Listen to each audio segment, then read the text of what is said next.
Today I'm going to go over the proof where we show that a hollow conductor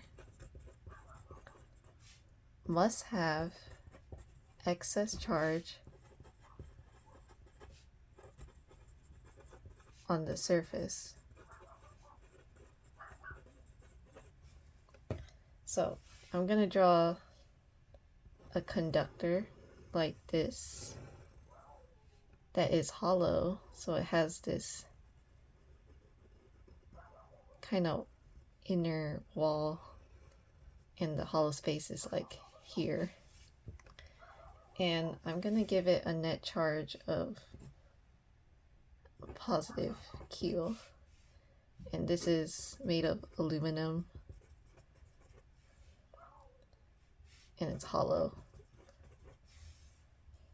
Okay, so if you remember from my last PAV, I showed how excess charge is on the surface of a conductor, and I'm gonna apply the same type of idea to this kind of proof. So we're gonna prove this by contradicting the proof.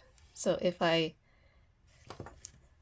drew a Gaussian surface on that innermost wall, that where the hollow space is in purple, and then I drew another Gaussian surface on the outermost surface like this, we have the purple is GS1, the yellow is GS2.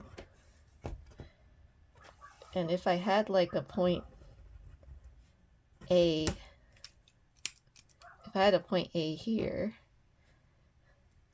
and I said the electric field at A is not equal to 0, so it has a magnitude, would that be possible? The answer is no. If the electric field at A is not equal to 0, then there is an ongoing current. Remember, this is a conductor, so it has free moving electrons. So if there's an electric field at A, then all the electrons would start moving to A, and that would mean that there's an ongoing current. But this is a electrostatics problem. This is an electrostatics problem which has no currents, no ongoing currents. So that means the electric field at A not equal to 0 is impossible.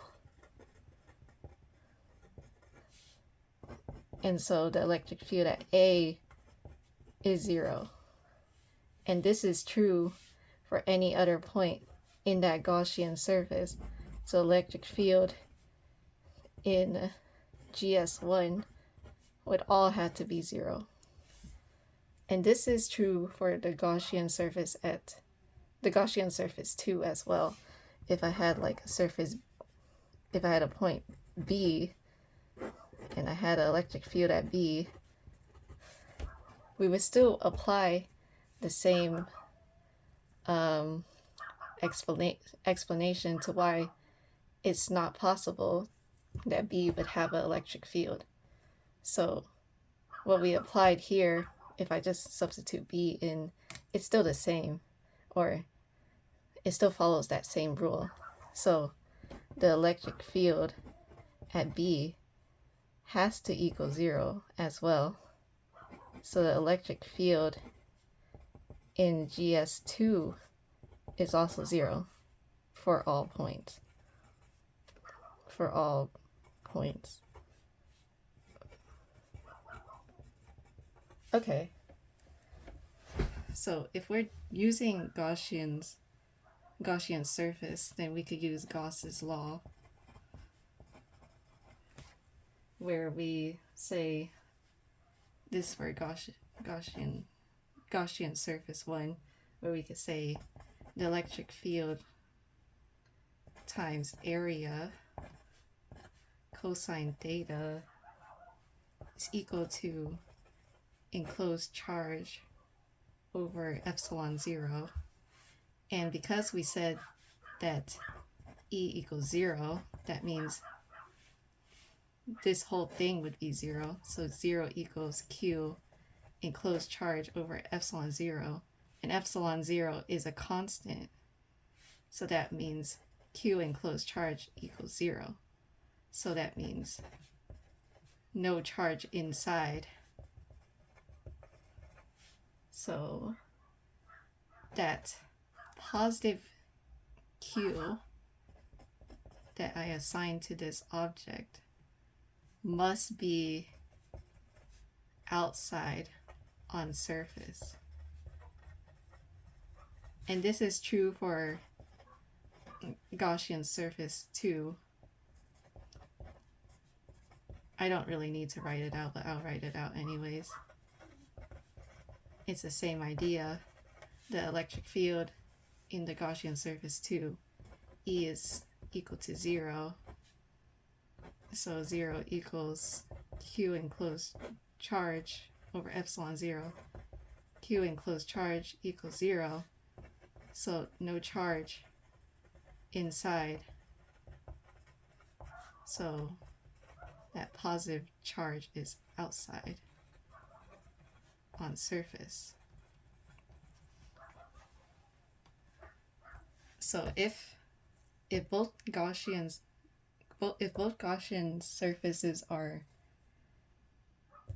not, the charges are not inside for both surfaces, then that means that charge must be on surface. So it's not in between that purple and yellow. It's not inside this hollow space either. So it must be on the surface.